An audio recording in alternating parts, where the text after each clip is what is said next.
2020 DJ ಹಳ್ಳಿ ಹಾಗೂ K J ಹಳ್ಳಿ ಪ್ರಕರಣಕ್ಕೆ ಸಂಬಂಧಪಟ್ಟಂತೆ ಒಂದು ಬ್ರೇಕಿಂಗ್ ಅಪ್ಡೇಟ್ ಬರ್ತಾ ಇದೆ, ನೋಡ್ಕೊಂಡು ಬರೋಣ ಬನ್ನಿ.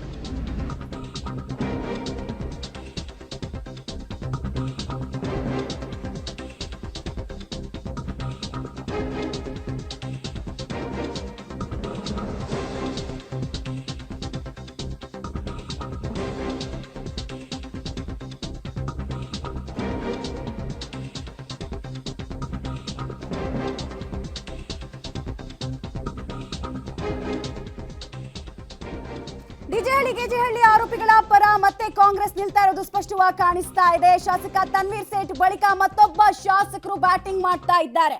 ಗಲಭೆಯಲ್ಲಿ ಕೆಲವು ಅಮಾಯಕರ ಬಂಧನ ಆಗಿದೆ.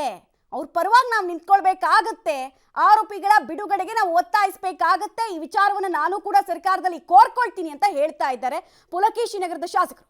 ಇವತ್ತು ಪುಲಕೇಶಿ ವಿಧಾನಸಭಾ ಕ್ಷೇತ್ರದಲ್ಲಿ ಜನಸ್ಪಂದನ ಕಾರ್ಯಕ್ರಮ ನಡ್ತಾ ಇದೆ. ನಮ್ಮ ಜೊತೆ ಈಗ ಶಾಸಕರಾದಂಥ AC ಶ್ರೀನಿವಾಸ್ ಅವರು ಮಾತಾಡ್ತಾರೆ. ಸರ್ ನಮಸ್ತೆ. ಪ್ರಮುಖವಾಗಿ ಇಲ್ಲಿ ಗಮನ ಸೆಳೀತಾ ಇರೋ ವಿಚಾರ ಅಂತಂದ್ರೆ ಡಿಜೆಹಳ್ಳಿ ಕೆಜೆಹಳ್ಳಿ ಪ್ರಕರಣಕ್ಕೆ ಸಂಬಂಧಪಟ್ಟಂತೆ ಏನು ಜೈಲ್ ಪಾಲಾಗಿದ್ದಾರೆ ಅವರೆಲ್ಲರೂ ಕೂಡ ಅಮಾಯಕರು ಬಿಡುಗಡೆ ಮಾಡಬೇಕು ಅಂತೇಳಿ ಅರ್ಜಿಗಳನ್ನು ಕೊಡ್ತಾ ಇರುವಂಥದ್ದು. ಈಗ ಬರೀ ಅದೊಂದೇ ಅಂತಲ್ಲ, ಇಲ್ಲಿ ಅನೇಕ ನಮ್ಮ ಪುಲಕೇಶಿ ನಗರ ವಿಚಾರದಲ್ಲಿ ತಗೊಂಡ್ರೆ ಅಭಿವೃದ್ಧಿಯಲ್ಲಿ ಬಹಳ ಕುಂಠಿತವಾಗಿದೆ. ನೀರಿನ ಸಮಸ್ಯೆ ಇರ್ಬೋದು, ರಸ್ತೆ ಇರ್ಬೋದು, ಮನೆಗಳ ಸಮಸ್ಯೆ ಇರ್ಬೋದು, ಉದ್ಯೋಗ ಸಮಸ್ಯೆ ಇರ್ಬೋದು, ಅನೇಕ ಸಮಸ್ಯೆಗಳಿದ್ದಾವೆ. ಅದರ ಜೊತೆಯಲ್ಲಿ ಇದೂ ಸಹ ಪಾಪ ಅವರಲ್ಲೂ ಕೆಲವು ಮನವಿಗಳಿದ್ದಾರೆ, ಕೊಡ್ತಾ ಇದ್ದಾರೆ. ನಮ್ಮ ಮುಖ್ಯಮಂತ್ರಿಗಳು ಕೆಲವೇ ಸಮಯದಲ್ಲಿ ಬರ್ತಾ ಇದ್ದಾರೆ. ಇಲ್ಲಿನ ಸ್ಪಾಟಲ್ಲೇ ಬೆಸ್ಕಾಮ್ ಇರ್ಬೋದು, ಅದು ಅನೇಕ ಸಮಸ್ಯೆಗಳನ್ನು ಬಗೆಹರಿಸ್ತೀವಿ. ಈಗಲೇ ಅವ್ರು ಹೇಳುವಂಥದ್ದು ಸುಮಾರು 37 ಜನ ಏನಾದ್ರು ಅವರೆಲ್ಲರೂ ಕೂಡ ಅಮಾಯಕರು ಅಂತ ಹೇಳ್ತಿದ್ದಾರೆ. ಅದೆಲ್ಲ ಕೋರ್ಟ್ ತೀರ್ಮಾನ ಮಾಡ್ತದೆ. ಅಮಾಯಕರ ಸರ್ ಅದನ್ನು ನಾವು ಅವರು ಹೇಳ್ತಾ ಇದ್ದಾರೆ, ನಾವು ಹೇಳ್ತಾ ಇದ್ವಿ. ಅಂತಿಮವಾಗಿ ತೀರ್ಮಾನ ಯಾರ್ದು? ಅಂದರೆ ಅವರು ರಸ್ತೆ ಬದಿ ನಿಂತಿದ್ರು ಅಂಥವ್ರನ್ನೆಲ್ಲ ಕರ್ಕೊಂಡು ಹೋಗ್ಬಿಟ್ಟಾರೆ. ಮೊಬೈಲ್ ಟವರಲ್ಲಿ ಮಾಡಿ ಯಾರು ಭಾಗಿಯಾಗಿಲ್ವೋ ಅವರೆಲ್ಲ ಅಮಾಯಕರೇ ಅಲ್ವಾ? ಅವ್ರನ್ನ ಬಿಡಬೇಕಲ್ವಾ? ನಿಜವಾದ ಯಾರನ್ನ ಗಲಭೆ ಮಾಡಿದರೆ ಅವ್ರನ್ನ ಕಾನೂನು ಕ್ರಮ ಕೈಗೊಳ್ಳಿ. ಅವ್ರ ಸಮಸ್ಯೆನ ಆಲಿಸಿದ್ರೆ ಸರ್ ತಂಬಳಿನೂ ಬಂದಿದ್ರು ಅಂದ್ರು. ನಾನು ಒಬ್ಬ ಶಾಸಕರಾಗಿ ಅವ್ರ ಕ್ಷೇತ್ರದಾಗ ಆಲಿಸಲೇಬೇಕಲ್ಲ, ನಮ್ಮ ಡ್ಯೂಟಿ ಅಲ್ವಾ? ಸರ್ಕಾರದ ಗಮನ ಸೆಳೆಯುವಂಥ ಪ್ರಯತ್ನ ಮಾಡಿದ್ವಿ. ಸರ್ಕಾರದ ಗಮನದಲ್ಲೂ ಇದೆ. ಇದು ಏನಾಗ್ಬೋದು ಸರ್ ಮುಂದೆ ಈ ವಿಚಾರವಾಗಿ? ನೋಡ್ತಾ ಇರಿ, ನಿಮಗೆ ಕೂಡ ಡಿ ಕೆ ಶಿವಕುಮಾರ್ ಅವರು ಪತ್ರ ಬರೆದಿದ್ರು, ಯಾರಿದ್ದಾರೆ ಜೈಲು ಅವನ್ನೆಲ್ಲ ಬಿಡುಗಡೆ ಮಾಡಿ ಅಂತ ಕೇಳಿ ಪತ್ರ ಬರೆದಿದ್ರು. ಆ ಪತ್ರಕ್ಕೂ ಕೂಡ ಇನ್ನೂ ರಿಪ್ಲೈ ಇಲ್ಲ. ಅದು ಆ ಮಾಹಿತಿ ನನಗಿಲ್ಲ.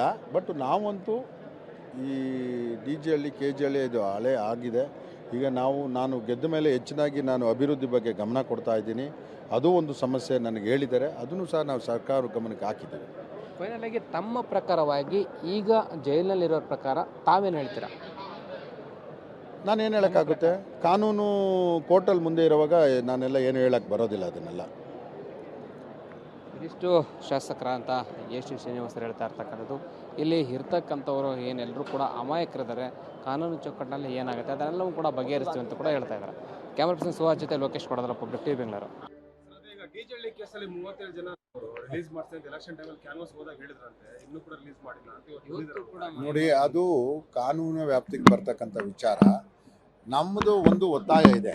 ಈ ಡಿಜೆಹಳ್ಳಿ ಕೆಜೆಹಳ್ಳಿ ಗಲಭೆಯಲ್ಲಿ ಅಮಾಯಕರನ್ನ ಇರೋರನ್ನ ಕೂಡಲೇ ಬಿಡುಗಡೆ ಮಾಡಿ ಅಂತ ನಾವು ರಾಜ್ಯ ಸರ್ಕಾರ ಕೇಂದ್ರ ಸರ್ಕಾರದವರೆಗೂ ಮನವಿ ಮಾಡ್ತೀವಿ. ಅಮಾಯಕರೆಲ್ಲ ಇದರಲ್ಲಿ ಕಾನೂನು ಸಿಲುಕಿಸಿರೋದು ತಪ್ಪು. ನಿಜವಾದ ಅಪರಾಧಿಗಳಿಲ್ಲ, ಅವ್ರದ್ದೇನ ಕಾನೂನು ಕ್ರಮದಲ್ಲಿ ಕ್ರಮ ಕೈಗೊಳ್ಳಿ, ನಮ್ದೇನು ಅಭ್ಯಂತರ ಇಲ್ಲ. ಅದೇ ಅಮಾಯಕರನ್ನ ಬರೀ ಫೋನ್ ಮೇಲೆ ಟವರ್ ಮೇಲೆ ನೀವು ಕಂಡುಹಿಡಿದು ಬಿಟ್ಟು ಅವ್ರನ್ನ ಒಳಗಡೆ ಹಾಕೋದು, ಕೇಸ್ ಬುಕ್ ಮಾಡೋದು ತಪ್ಪು. ಅಂಥವ್ರನ್ನ ಬಿಡುಗಡೆ ಮಾಡಿ ಅಂತ ನಮ್ಮ ಅದು ತನಿಖೆ ಮಾಡಿದಾಗ ಗೊತ್ತಾಗುತ್ತೆ. ಅದರಲ್ಲಿ ಇದ್ದಾರೆ ಕೇಸಲ್ಲಿ ಇದ್ದಾರೆ. ಅದೆಲ್ಲ ತನಿಖೆ ಅಂತ ಹಂತದಲ್ಲಿ ಇದೆ. ಈಗ ಶಾಸಕರ ಮಾತನ್ನ ನಾವು ಕೇಳಿಸ್ಕೊಂಡ್ವಿ, ಶಾಸಕರ ಪ್ರಕಾರನೇ ಹೋಗೋಣ. ಅಮಾಯಕರು ಅಂತ ಇವ್ರು ಹೆಂಗ್ ಹೇಳ್ತಾರೆ? ಅವ್ರನ್ನ ಅಮಾಯಕರು ಅವರು ಅಂತ ಹೇಳೋದಕ್ಕೆ ಇವ್ರ ಹತ್ರ ಏನಾದ್ರೂ ಕೂಡ ಸಾಕ್ಷಿಗಳಿರ್ಬೇಕಲ್ಲ. ಅಷ್ಟು ಬೇಗ ಜಡ್ಜ್ಮೆಂಟ್ ಎಲ್ಲ ಇವ್ರು ಹೆಂಗ್ ಬರ್ತಾರೆ? ಕೆಲವು ಕೇಸ್ನಲ್ಲಿ ಮಾತ್ರ ಅವರು ಆರೋಪಿಗಳೆಲ್ಲ ಅಪರಾಧಿಗಳು ಅಂತ ದೊಡ್ಡದಾಗಿ ಹೇಳೋರು. ಇಷ್ಟು ದೊಡ್ಡ ಕೇಸು, ಇಡೀ ಬೆಂಗಳೂರಿಗರ ನೆಮ್ಮದಿ ಕೆಡಿಸಿದಂತಹ ಕೇಸ್ 2020 ಅದಾಗಿತ್ತು. ಅದರಲ್ಲಿರುವಂತವ್ರು 4 ವರ್ಷ ಆಯ್ತು ಆಲ್ಮೋಸ್ಟ್ ಈಗ ಅರೆಸ್ಟ್ ಆಗಿ ಟ್ರಯಲ್ ಆಗ್ತಾ ಇದೆ. ಅಷ್ಟು ಬೇಗ ಇವರೇ ಜಡ್ಜ್ಮೆಂಟಲ್ ಆಗಿ ಹೇಗೆ ಬರ್ತಾರೆ?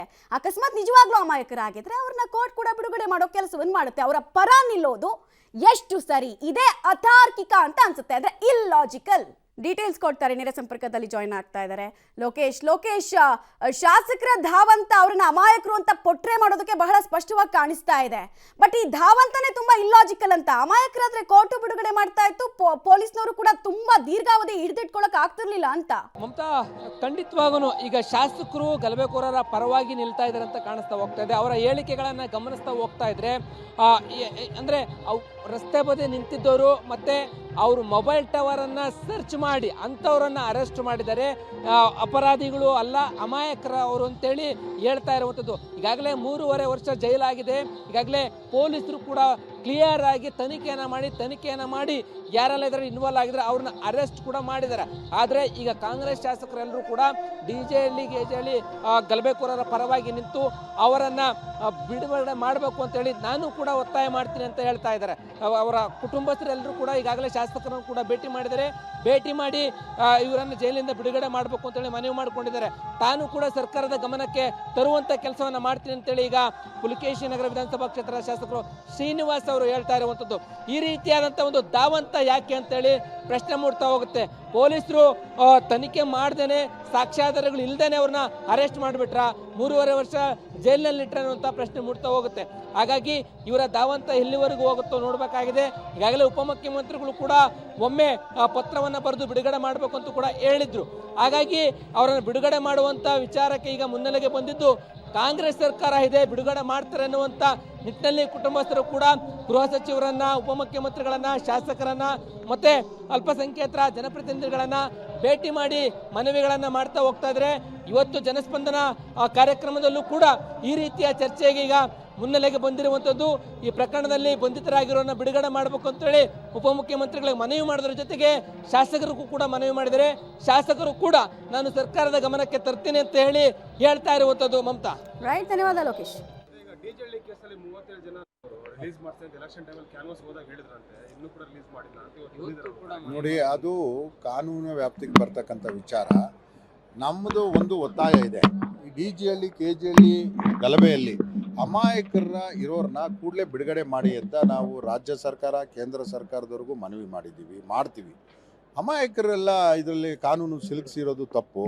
ನಿಜವಾದ ಅಪರಾಧಿಗಳಿಲ್ಲ, ಅವ್ರದ್ದೇನ ಕಾನೂನು ಕ್ರಮದಲ್ಲಿ ಕ್ರಮ ಕೈಗೊಳ್ಳಿ, ನಮ್ದೇನು ಅಭ್ಯಂತರ ಇಲ್ಲ. ಅದೇ ಅಮಾಯಕನ ಬರೀ ಫೋನ್ ಮೇಲೆ, ಟವರ್ ಮೇಲೆ ನೀವು ಕಂಡುಹಿಡಿದ್ಬಿಟ್ಟು ಅವ್ರನ್ನ ಒಳಗಡೆ ಹಾಕೋದು, ಕೇಸ್ ಬುಕ್ ಮಾಡೋದು ತಪ್ಪು.